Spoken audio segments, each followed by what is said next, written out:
Okay, and after you have the parrot's head, we are going to go and do the rest of his body. We have two more sets of feathers. I want the front of his body to have purple, and then the back here is going to have the teal feathers. So actually, let me close the red.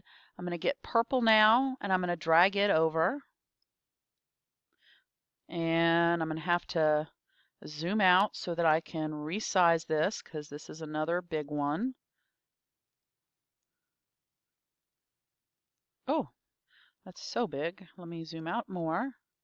There we go. And I am holding the shift key down to keep it in proportion. And now let me zoom back in. Oops. And I want to,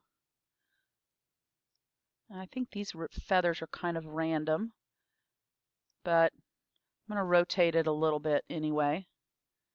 And continue to resize. Oops, I'm holding the wrong key. No wonder it wasn't going in proportion. I was holding caps lock. So let me work on trying to get that. There we go. That's better. All right, so it's got a cover there. All right, let me reorder that. I'm selecting just his underbelly on the Donald layer, of course, and then I'm going to hit delete. And of course, I'll then merge down and go for the teal feathers. And that's going to be the back two.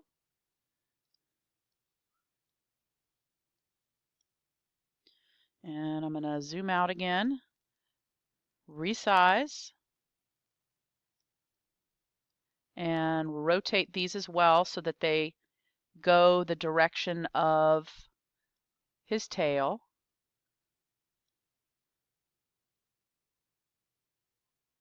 And I think it's got covered now, so I'll reorder, zoom in a little bit, and go back to Donald and make sure that I got all the different pieces here. Let me zoom in because I do have to select in more areas than one. And I think I got it, so I will hit delete. And if that just isn't the prettiest parrot you've ever seen, I'm going to merge down. And I only have a couple more things that I have to put in before you can start coloring. So we have a starfish. This starfish is going to get, whoops, going to get the starfish texture. And it's going to be very small.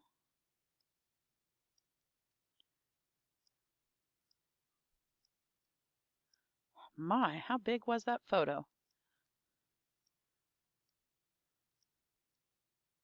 There we go. And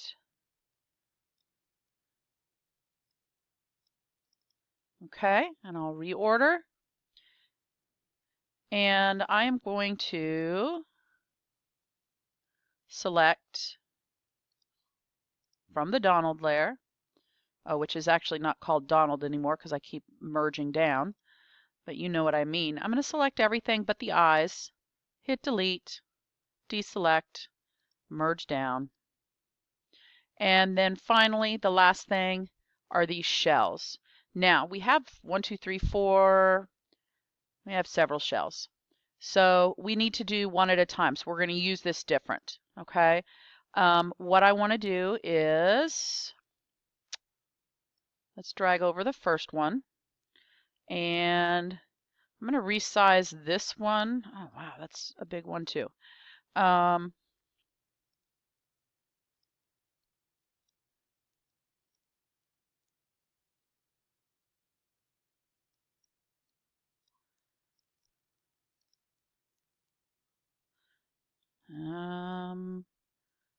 Where'd you go?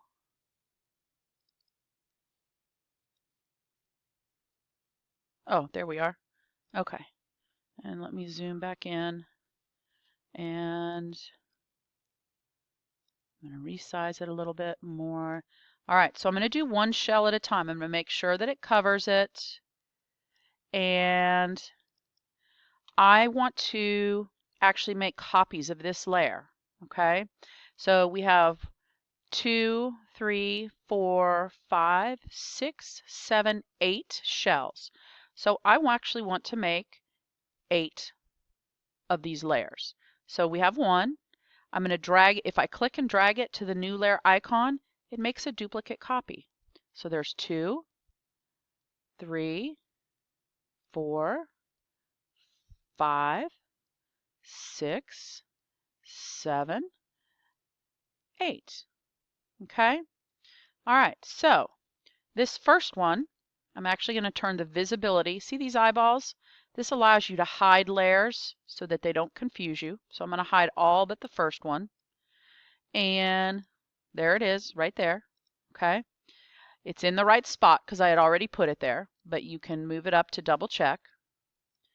And it is rotated a certain way. So now I'm going to go back to the original layer.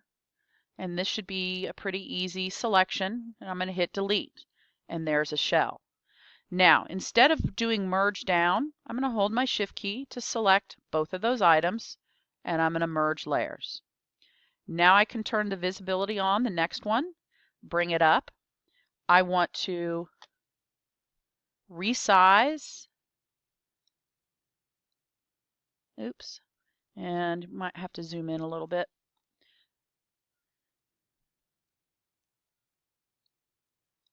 And I do want to rotate. I don't want the shells all facing the same direction, especially those that are right next to each other.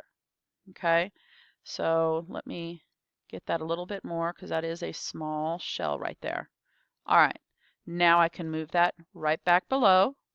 I can magic wand, delete, deselect, use my shift key, and merge layers. So I'll repeat this with the rest of my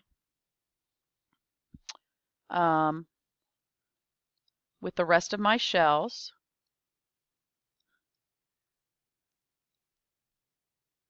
Make sure that they're covering it. I will rotate each one a little bit different and delete. And then select both and merge. So I'll move that back up, move that over, resize,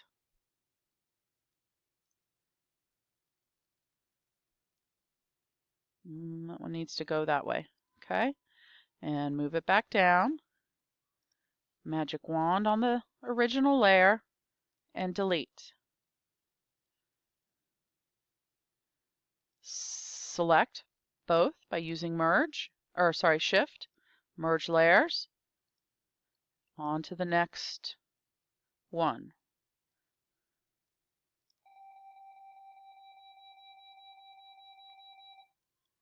And that one looks okay. So I'll move that down and I will go here,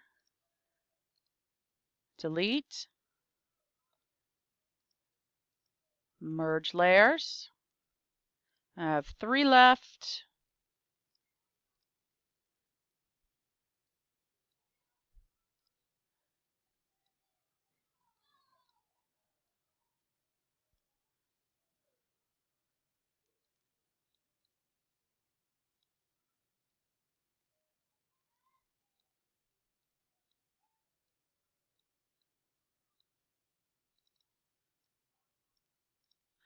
Whoops. And magic wand, delete, merge layers. 2 more.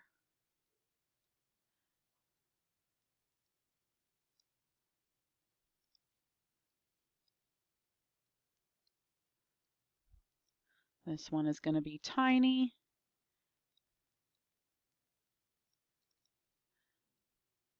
Down, magic wand, merge layers, and last one, Let me find that.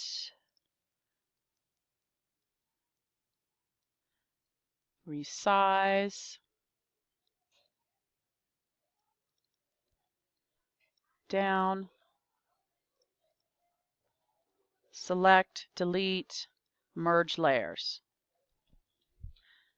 Okay, at this point, all you have left to do is use your colors to fill in the rest. So the cloud is white right now. I think I probably want to sample a really light color from these clouds that already exist. So maybe that. And I can use my paint bucket to fill it in. Oh, whoops, I have to select something before I fill it in. Select it and then fill it in. There we go.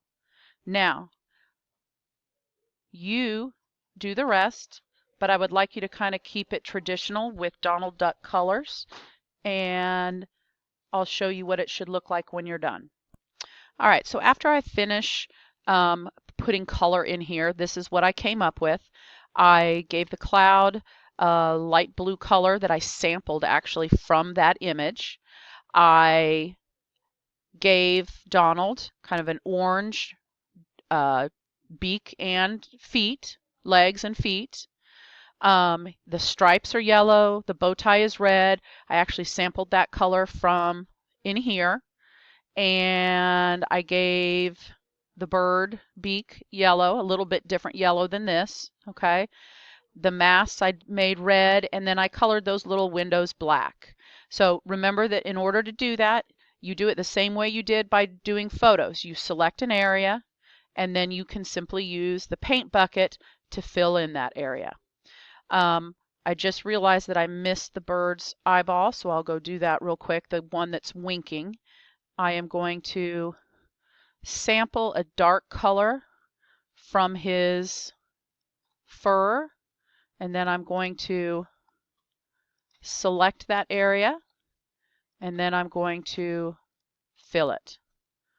Okay, so that is going to be the photo, or the comic rather, when you're done putting the photos in using the photorealism technique.